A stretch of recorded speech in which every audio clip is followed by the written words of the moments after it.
Hello,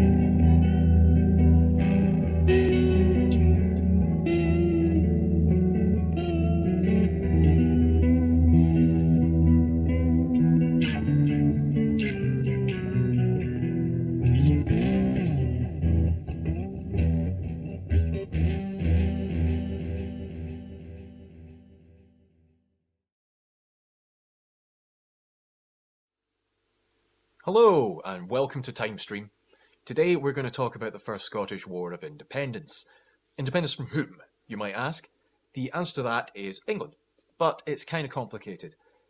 Everything starts in 1286, when Alexander III dies childless. He thought it was a good idea to go and ride his horse in the middle of the night, and unsurprisingly broke his neck. In some versions of the story, he actually rides off of a cliff, which, if true, would still not be the most embarrassing death of a Scottish monarch. Believe me, I've got a list. The Guardians of Scotland then stepped in. That's essentially just a council of the powerful nobles who are kind of used to running their own affairs at this point. They pick Margaret of Norway, who is one of Alexander's granddaughters, to take the throne. She's 3 years old. This basically means that they get to run the show for 15, 16 years while she comes of age. So it's pretty convenient for them. Unfortunately, she dies on the way over, and suddenly there is no obvious heir. Instead, there are 13 competing claimants to that throne, each of which is reasonably powerful.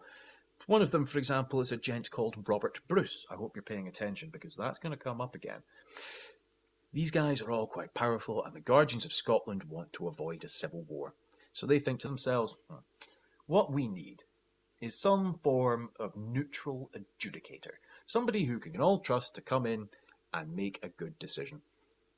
They ask Edward I of England. Spoilers, this backfires. Edward has basically been waiting for an opportunity like this for some time. Because of the way that Scottish and English lords have been intermarrying for centuries, I mean, they're all basically Normans, right? There's quite a few of these claimants who are actually English vassals.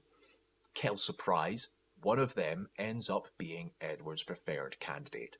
John Balliol takes the throne, and pretty much as soon as he's comfortable, he declares that Scotland is a vassal of the English king. This doesn't go down very well, but nobody really does anything about it until 1294, when Edward sends a letter to them saying, "Hi, I'm fighting France. Give me all your men." John refuses. And that is not something that a vassal is supposed to do.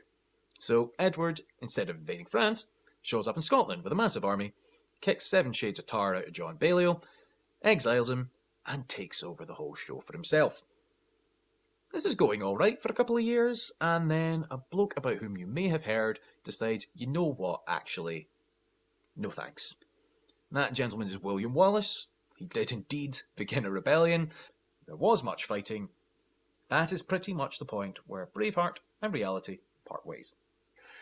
It's the only thing it gets right. He fights a guerrilla campaign. He's not got many men, he's not got much power. He can't afford to fight pitched battles. So lots of raiding. The best thing that he manages to pull off with this style is probably the Battle of Stirling Bridge, which is 1297, where he lured an English army onto a really thin and rickety wooden bridge, on which he proceeded to ambush and destroy them. That went pretty well. That was very much the way you could fight these battles. Unfortunately, he got himself caught out in the open field a few years later at Falkirk, and that didn't go so well. That was pretty much a total defeat. Wallace ends up on the run. He survives for a couple of years here and there. What exactly he's doing, we don't really know. But he does get captured, and he gets sent down south, and he's tried for treason, because at this point, Edward is styling himself as King of Scotland. Wallace disagrees because he considers John Balliol to be his rightful king. He's not an enemy, he's a traitor. So he's hung, he's drawn, he's quartered, and the various body parts of William Wallace end up decorating the walls of various castles across Britain as a, shall we say, friendly warning. This was a bit of a setback for the independence movement, until a certain gentleman called Robert the Bruce shows up. Now see, I told you this was going to come back up again. Robert the Bruce, prior to leading the rebellion, had 2 main achievements. Firstly, he was the son of the aforementioned Robert Bruce, claimant to the Scottish throne and occasional enforcer for Edward, and secondly, for murdering one of the other claimants, John Comyn.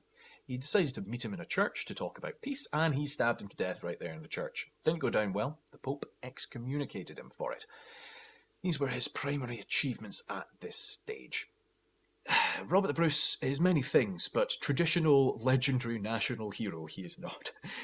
He did manage to do the one thing that Wallace didn't, though, which was win a battle on open ground against an English army.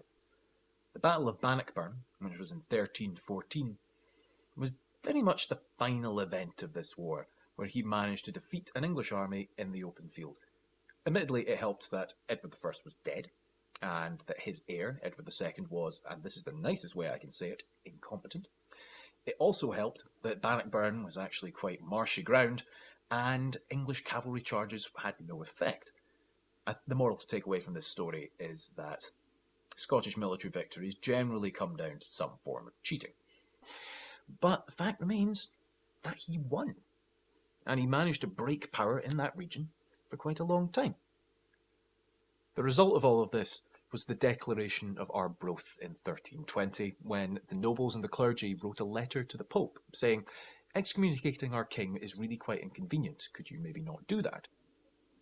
Quote, "For as long as but 100 of us remain alive, never shall we, on any conditions, be brought under English rule." Eventually, this was accepted, a peace treaty was signed, and Bruce ruled as king. Everything was great. And then his son David died without any heirs, and wait, hang on a second. I think we've heard this before.